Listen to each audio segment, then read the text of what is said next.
ഞാൻ മടിച്ച് അവളുടെ അടുത്തേക്ക് ചെന്നു. അപ്പോൾ അവൾ എന്റെ കൈകളിലേക്ക് ഒരു പിടി പൂക്കൾ തന്നു.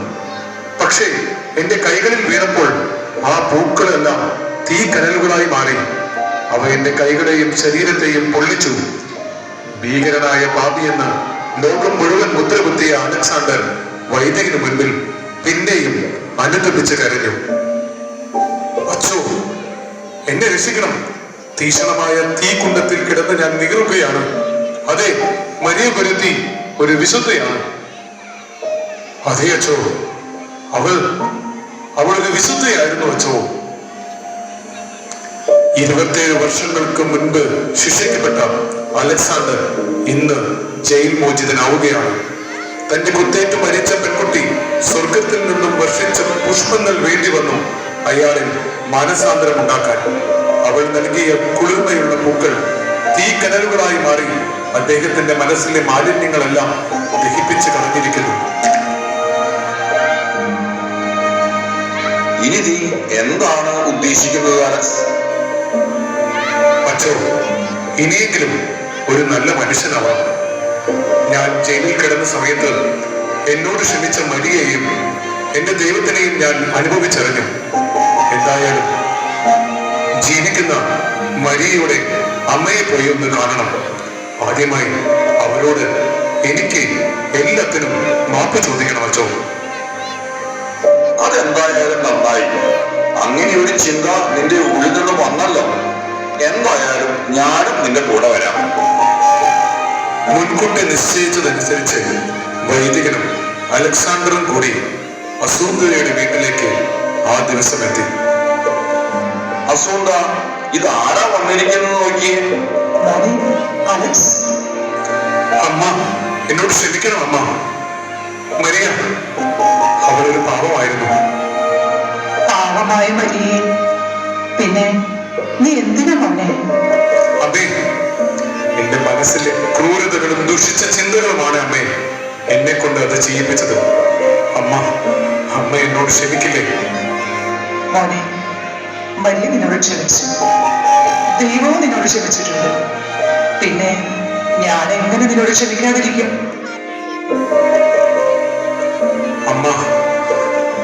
അമ്മ എന്നോട് ക്ഷമിച്ചാലും ആ ദിവസത്തെ ആ ഇരുണ്ട ഓർമ്മകൾ എന്നെ ഇപ്പോഴും വേട്ടയാടുന്നു. അതെ, ഞാൻ മറക്കാൻ ആഗ്രഹിച്ച ആ ദിവസം.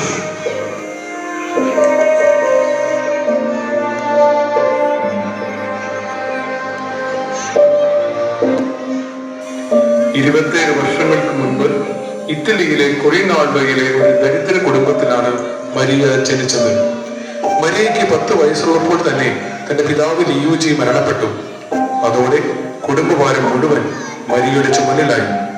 അവളുടെ അമ്മ അസൂന്ത അവൾക്ക് പാപത്തെ പറ്റിയും ക്രിസ്തീയ നന്മകളിൽ എങ്ങനെ വളരണമെന്നും ഉള്ള അടിസ്ഥാനം എപ്പോഴും പറഞ്ഞു കൊടുത്തിരുന്നു. മരിയെ, അമ്മ പോകട്ടെ. അമ്മയ്ക്ക് നിന്നെ കുറിച്ച് ഓർക്കുമ്പോൾ എല്ലാം വിഷമമാണ്. വിദ്യാലയത്തിൽ പോയി പഠിക്കേണ്ട നീ ഇവിടെ വീട്ടുജോലികളും എടുത്ത് കുട്ടികളെ നോക്കി ഇങ്ങനെ കഴിയുന്നത് കാണുമ്പോൾ എന്റെ മനസ്സ് തകരുകയാണ് മോളെ.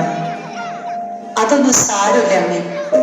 ഈ വീടിനെ ഇങ്ങനെ കൊണ്ടു നടക്കാനായി അമ്മ കിടന്ന് കഷ്ടപ്പെടുന്നത് ഞാനും കാണുന്നുണ്ടല്ലോ. മരിയെ, അമ്മ പോകട്ടെ. നീ എല്ലാം നോക്കിക്കോളണം. ഈശോ നിന്റെ കൂട്ടിനുണ്ടാകും. മരിയയും കുടുംബവും താമസിച്ചിരുന്ന അതേ കെട്ടിടത്തിൽ തന്നെ മറ്റൊരു കർഷക കുടുംബവും താമസിച്ചിരുന്നു. ആ കുടുംബത്തിലെ ഒരു യുവാവ് പലപ്പോഴും മരിയയെ ഉപദ്രവിക്കാൻ ശ്രമിച്ചിരുന്നു. മരിയ ഒറ്റയ്ക്കാകുന്ന ഒരു അവസരവും നോക്കി കാത്തിരിക്കുകയായിരുന്നു അലക്സാണ്ടർ. മരിയ, നീ ഇവിടെ ഇരിക്കുകയാണോ? എനിക്ക് നിന്നോട് കുറച്ച് സംസാരിക്കണം. പറയൂ. ഇല്ല, നീ എന്റെ മുറിയിലേക്ക് വരൂ. ഞാൻ നിന്റെ മുറിയിലേക്ക് ഒരിക്കലും വരില്ല. മരിയ, നീ ഞാൻ പറയുന്നത് അനുസരിക്കുന്നതാണ് നിനക്ക് നല്ലത്. ഇല്ല, ഞാൻ നിന്നെ ഒരു കാരണവശാലും അനുസരിക്കില്ല. എന്റെ ഇഷ്ടത്തിന് വഴങ്ങുന്നതാണ് നിനക്ക് നല്ലത്. ഇല്ലെങ്കിൽ അതിന്റെ ഭവിഷ്യത്ത് നീയും നിന്റെ കുടുംബവും അനുഭവിക്കേണ്ടി വരും. അലക്സാണ്ടർ, നിന്റെ ഉദ്ദേശവും നിന്റെ മനസ്സും ശുദ്ധിയുള്ളതല്ല. നിന്റെ ചിന്തകൾ തെറ്റാണ് അലക്സാണ്ടർ. നീ ചിന്തിക്കുന്നതും ചെയ്യാൻ ആഗ്രഹിക്കുന്നതും എന്റെ ഈശോയ്ക്ക് ഇഷ്ടമില്ലാത്ത പാപമാണ് അലക്സാണ്ടർ. അത് ഞാൻ ഒരിക്കലും സമ്മതിക്കില്ല. നീ സമ്മതിക്കില്ല അല്ലേ? അലക്സാണ്ടർ, എന്നെ ഉപദ്രവിക്കരുത്. അത് പാപമാണ് അലക്സാണ്ടർ. മരിയ, ഞാൻ പറയുന്നത് നീ അനുസരിക്കുന്നതാണ് നല്ലത്. ഇല്ലെങ്കിൽ നീ മരിക്കേണ്ടി വരും. ഇല്ല, ഒരു കാരണവശാലും ഞാൻ നീ പറയുന്ന ഈ പാപം ചെയ്യാൻ സമ്മതിക്കില്ല. മരിച്ചാലും സമ്മതിക്കില്ല. മരിയ, പറയൂ, നീ എന്നെ സ്നേഹിക്കുന്നുവെന്നും പറയൂ മരിയ. മരിയ, നീ എന്നെ സ്നേഹിക്കുന്നെന്നും പറയൂ മരിയ. ഞാൻ നിന്നോട് അപേക്ഷിക്കുന്നു, ദയവായി ഇത് ചെയ്യരുത്. നീ നരകത്തിൽ പോകും അലക്സാണ്ടർ. ഞാൻ മരിച്ചാലും ഈ പാപം ചെയ്യാൻ ഞാൻ സമ്മതിക്കില്ല. മരിക്കാൻ നിനക്ക് ഭയമില്ല അല്ല മരിയ? എങ്കിൽ പിന്നെ എനിക്ക് കൊല്ലുവാനും മടിയില്ല മരിയ. ഈശോയേ, ഈശോയേ, അമ്മേ, ഈശോയേ, ഈശോയേ, അമ്മേ, ഈശോയേ, ഈശോയേ. വീണ് പിടയുന്ന മരിയയും അവിടെ ഉപേക്ഷിച്ച് അലക്സാണ്ടർ ഓടി മറഞ്ഞു. ഓടിക്കൂടിയ നാട്ടുകാരും മസൂദയും കൂടി മരിയെ ആശുപത്രിയിലേക്ക് കൊണ്ടുപോയി.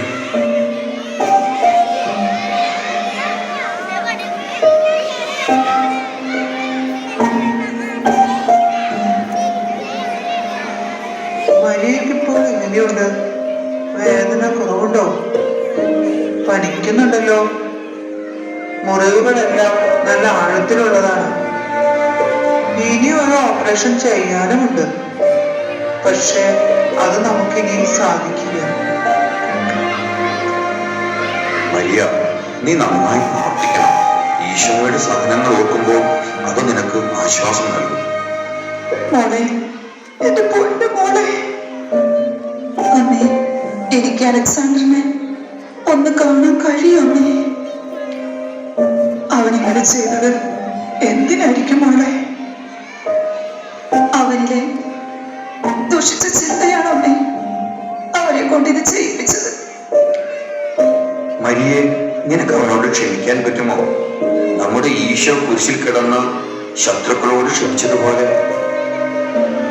എന്റെ ഈശോ ക്ഷമിച്ചതുപോലെ ഞാനും അവനോട് ക്ഷമിക്കുന്നു. ആ മുഖത്ത് പ്രകാശം നോക്കൂ. അവൻ അലക്സാണ്ടറിനോട് ക്ഷമിച്ചിരിക്കുന്നു. മോളെ, നിനക്ക് ഇതെങ്ങനെ സാധിക്കുന്നു?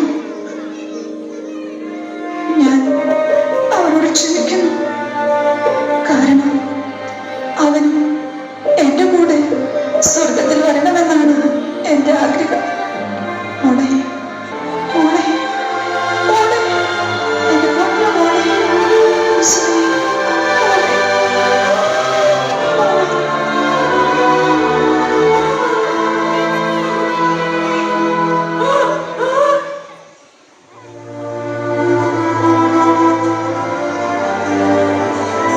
1980 ജൂൺ 24-ന് 12-ാം പിയൂസ് മാർപ്പാപ്പ മരിയയെ വിശുദ്ധയായി പ്രഖ്യാപിച്ചു. ആ ചടങ്ങിൽ മരിയയുടെ അമ്മയും പങ്കെടുത്തു.